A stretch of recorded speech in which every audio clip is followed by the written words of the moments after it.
Praise the lord, హల్లెలూయా. దేవుని నామానికి మహిమ కలుగును గాక. నేటి దేవుని మాట అనే శీర్షిక కోసం వేచి ఉన్న మీ అందరికీ కూడా యేసయ్య శక్తి కలిగిన నామంలో వందనాలు తెలియజేస్తూ ఉన్నాం. బాగున్నారా?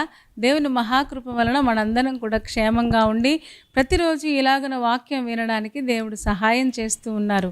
ఆ గొప్ప దేవునికి మహిమ కలుగును గాక. మరి నేటి దేవుని మాట అనే శీర్షికలో దేవుడు మనకి ఇవ్వబోతున్న మాటను ఒక్కసారి మనం చూద్దాం. సామెతల గ్రంథము 24వ అధ్యాయము 6వ వచనం చదువుతూ ఉన్నాను. మీరు కూడా ఒక్కసారి చూడండి. వివేకము గల నాయకుడవై యుద్ధము చేయుము, ఆలోచన చెప్పువారు అనేకులుండుట రక్షణకరము అని జ్ఞాని అనే సొలొమోను చాలా చక్కగా చెప్తూ ఉన్నాడు. అంటే నాయకుడికి వివేకం అనేది ఉండాలట. యుద్ధం చేసే వాళ్ళకి ముఖ్యంగా యుద్ధం చేయాలి అంటే కండబలం ఉంటే సరిపోదు, కానీ వివేకము ఉండాలి. అందుకే వివేకం అంటే ఏంటి అని మనం ఒకసారి చూస్తే యోబు గ్రంథము 28వ అధ్యాయము 28వ వచనాన్ని నేను చదువుతూ ఉన్నాను. మీరు కూడా ఒక్కసారి చూడండి. అక్కడ రాయబడిన మాటలో యోబు చెప్తూ ఉంటారు, వివేకం అంటే దుష్టత్వం విడుచుటయే వివేకమని చెప్పడం మనం చూస్తూ ఉన్నాం. చూడండి, మరియు యెహోవా యందు భయభక్తులే జ్ఞానమనియు దుష్టత్వం విడుచుటయే వివేకమనియు ఆయన నరులకు సెలవిచ్చెను. వివేకం అంటే అర్థం ఏంటి అంటే దుష్టత్వాన్ని విడిచిపెట్టడం, దుర్మార్గాన్ని విడిచిపెట్టడం, పాపానికి దూరంగా ఉండడం, ఏది తప్పైనదో దానికి దూరంగా ఉండడం, ఏది మనకు హానికరమైనదో దానికి దూరంగా ఉండడాన్నే వివేకము అంటారని మనం నేర్చుకుంటూ ఉన్నాం. యెహోవా యందు భయభక్తులే జ్ఞానము. ఈ జ్ఞానము వివేకము రెండూ కూడా కవల పిల్లలాగా ఎప్పుడూ కలిసే ఉంటాయి. జ్ఞానంతో పాటుగా ఈ రోజున మనందరికీ వివేకం ఉండాలని దేవుడు కోరుకుంటూ ఉన్నాడు. అంటే బుద్ధి జ్ఞాన సర్వ సంపదలు ఆయన యందు గుప్తములే ఉన్నవి కదా. ఎవరికైనా జ్ఞానం కదువుగా ఉంటే నన్ను అడగండి అని యేసు ప్రభువే చెప్పారు కదా. మనం ఆయన అడిగితే తప్పకుండా జ్ఞానాన్ని బుద్ధి బలాన్ని దేవుడు మనకిస్తాడు. ఇక్కడ జ్ఞాని అయిన సొలొమోను అంటున్నాడు, వివేకము గల నాయకుడివై యుద్ధము చేయి. నాయకులైనంత మాత్రాన సరిపోదు, ప్రతి నాయకుడికి కూడా వివేకం అనేది ఉండాలి. ఏమండి, ప్రతి నాయకుడికి ఏదో రకమైన యుద్ధాలు ఉంటాయి. కుటుంబంలో ఈరోజు యుద్ధాలే. ఏమండి, ఉదయం మొదలవుతుంది, సాయంత్రం వరకు ఏదో ఒక యుద్ధం ఉంటూనే ఉంటుంది. ఉద్యోగంలో యుద్ధం, ఈరోజు రకరకాల యుద్ధాలలో చాలామంది మునిగిపోయి ఉన్నారు.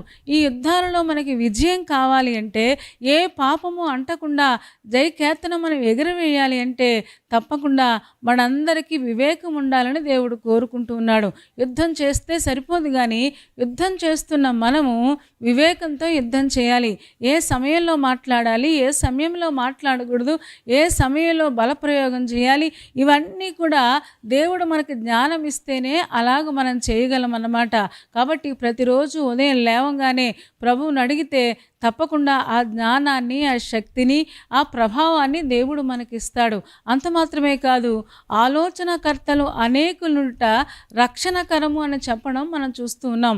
మనకి ఆలోచన చెప్పేవాళ్ళు అనేక మంది ఉంటే మనకి చాలా మంచిది.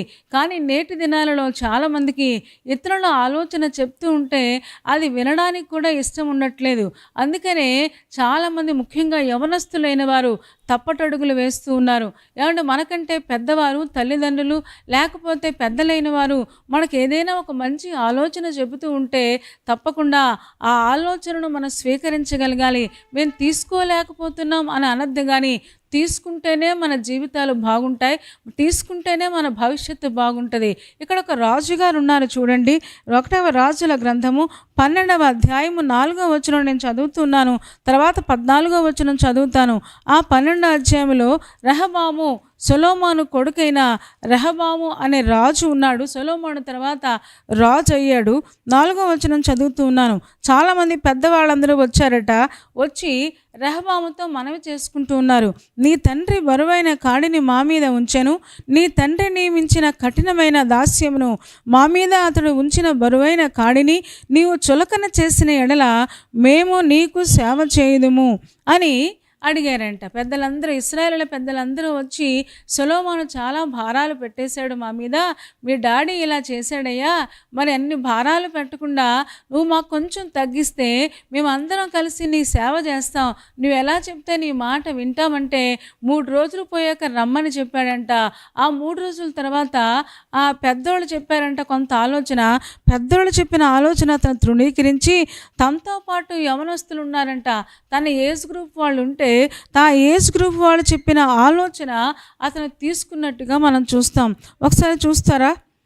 10వ వచనం చదువుతున్నాను.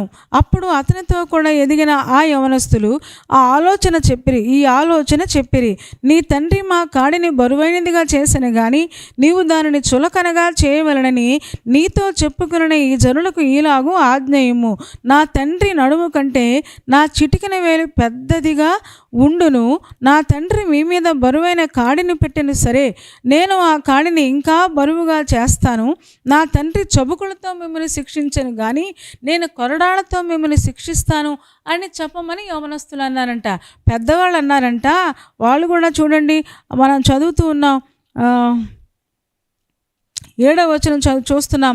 వారు ఈ దినముననే నీవు ఈ జనులకు దాసుడవై వారికి సేవ చేసి మృదువైన మాటలతో వారికి ప్రత్యుత్తరం ఇచ్చిన ఎడల వారు సదాకాలము నీకు దాసులగుతారయ్యా అని పెద్దవాళ్ళు ఆలోచన చెప్తే, తనతో పాటు ఎదిగిన యవనస్తులేమో అలా కాదు, నా తండ్రి చిటికెన వేలు కంటే, నా తండ్రి నడుము కంటే నా చిటికెన వేలే చాలా పెద్దది, బరువైంది అని చెప్పమన్నారంట. నా తండ్రి మిమ్మల్ని చబుకులతో శిక్షించాడు కానీ నేను మిమ్మల్ని కొరడాలతో కొడతానని చెప్పమన్నారంట. మీరు ఆలోచించండి. పెద్దవాళ్ళేమో మంచి ఆలోచన చెప్పారు. ఆ మంచి ఆలోచన తీసుకోవడానికి రెహబాము మనస్సు అంగీకరించలేదు. ఎందుకంటే తను యవనస్తుడు కదా. ఒకవేళ అలా చెప్పేస్తే నేను నీకు దాసుడిని అయిపోతాను అంటే వాళ్ళు చెప్పినట్టు వినాల్సి వస్తుందేమో, జీవితకాలం అంతా కూడా నేను వాళ్ళ కింద లొంగి ఉండాలేమో అని అన్నట్టుగా మరి అనుకున్నాడో మరేంటో మనకు తెలీదు. మొత్తం మీద పెద్దలు చెప్పిన ఆలోచనను తృణీకరించి తనతో పాటు ఎదిగిన యవనస్తులు చెప్పిన మాటను వాళ్ళకి చెప్పడం జరిగింది. వెంటనే చూస్తారా? 14వ వచనం చదువుతాను. నా తండ్రి మీ కాడిని బరువుగా చేసెను గాని నేను మీ కాడిని బరువుగా చేయుదును, నా తండ్రి చబుకులతో మిమ్మల్ని శిక్షించను గాని నేను కొరడాలతో మిమ్మల్ని శిక్షించుదును. జనులు చేసిన మనవిని రాజు ఈ ప్రకారము అంగీకరింపకపోయెను.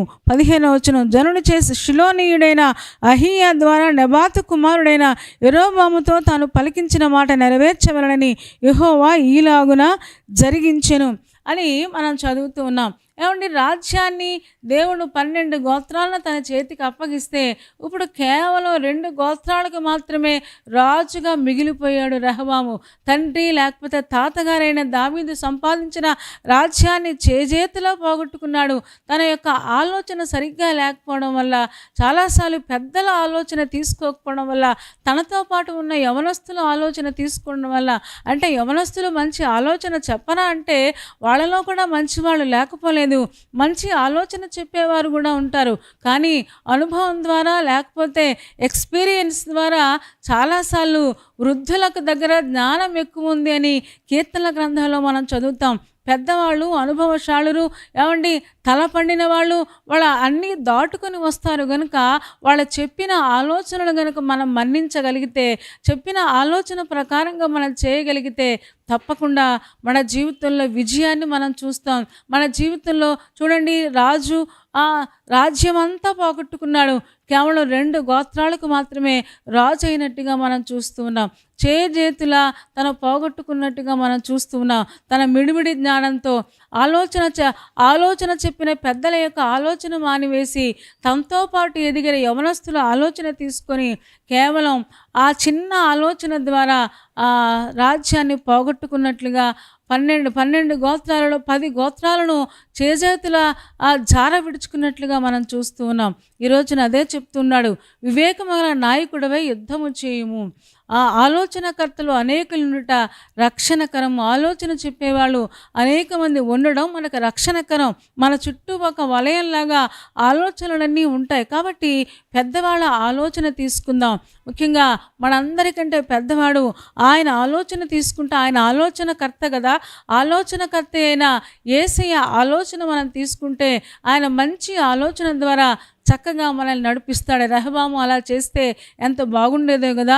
ఇలా చెప్పంగానే కనీసం మోకాళ్ళు వేసి ప్రార్థన చేసి ఆ దేవుని యొక్క ఆలోచన తీసుకుని ఉంటే, లేకపోతే పెద్దవాళ్ళు చెప్పిన ఆలోచన తీసుకుని ఉంటే ఈ రోజున రాజ్యం అలాగ అయ్యి ఉండేది కాదు. చేతులారా రాజ్యాన్ని పోగొట్టుకున్నట్లుగా మనం చూస్తూ ఉన్నాం. అందుకనే వివేకము గల నాయకుడివై యుద్ధం చేయండి అని చెప్తూ ఉన్నాడు. క్రైస్తవ విశ్వాసులు యుద్ధ రంగంలో ఉన్నారు. ఏమండి, ప్రతిరోజు ఏదో ఒక యుద్ధం, కుటుంబంలో, ఉద్యోగంలో, సమాజంలో, ఏమండి సమస్యలతో ఈరోజున యుద్ధంలో ఉన్నాం. ఆ యుద్ధంలో మనకి విజయం కావాలి అంటే ఏదో మనకి యుద్ధం చేయడం వచ్చు కదా అని చెప్పడం కాదు, కానీ వివేకముతో దేవుడిచ్చిన జ్ఞానముతో మనం యుద్ధం చేయగలిగితే, మన పెద్దవాళ్ళ ఆలోచన తీసుకుని మనం ముందుకు సాగగలిగితే తప్పకుండా మన జీవితంలో జయకేతనాన్ని మనం ఎగురవేస్తాం. ఇంకొక మాట మనం చూద్దామా? 2వ రాజుల గ్రంథము 5వ అధ్యాయము 13వ వచనం చదువుతూ ఉన్నాను, మీరు చూడండి. అయితే అతని దాసులలో ఒకడు వచ్చి, నాయనా, ఆ ప్రవక్త ఏదైనా ఒక గొప్ప కార్యము చేయమని నియమించిన ఎడల నీవు చేయకుందువా? అయితే స్నానము చేసి శుద్ధుడవు కమ్మను మాట దానికంటే మేలు కాదా అని చెప్పినప్పుడు ఈ సందర్భం ఏంటి అంటే, నయమాను ఇశ్రాయేలులో ప్రవక్త అయిన ఎలీషా దగ్గరకు వచ్చాడు. ఎలీషా దగ్గరకు వస్తే ఆయన కనీసం బయటకు కూడా రాకుండా వెంటనే నయమానుతో ఏమని కబురు పెట్టారంటే, నయమానికి ఏమని కబురు పెట్టారంటే, వెళ్ళి యోర్దాను నదిలో మునగండి, 7 మార్లు మునిగితే మీ దేహం పసిపిల్ల దేహంలాగా అయిపోతుంది అని చెప్తే నయమానికి కోపం వచ్చింది. కనీసం ఆ ప్రవక్త బయటకు రాలేదు. కనీసం బయటకు వచ్చి ఏమైనా చేతులు ఆడిస్తాడేమో అనుకున్నాను, కానీ ఇక్కడున్న నదుల కంటే మా దేశంలో ఉన్న నదులు గొప్పవి కావా అంటాడు. ఏమండి, వెంటనే అతని దగ్గర ఉన్న ఒక దాసుడు అంటాడు, ఏమంటాడంటే, అయ్యా, ఆ ప్రవక్త ఏదైనా గొప్ప పని చేయమన్నాడు అనుకో, చేస్తాం కదా, చేయడానికి వచ్చాం కదా.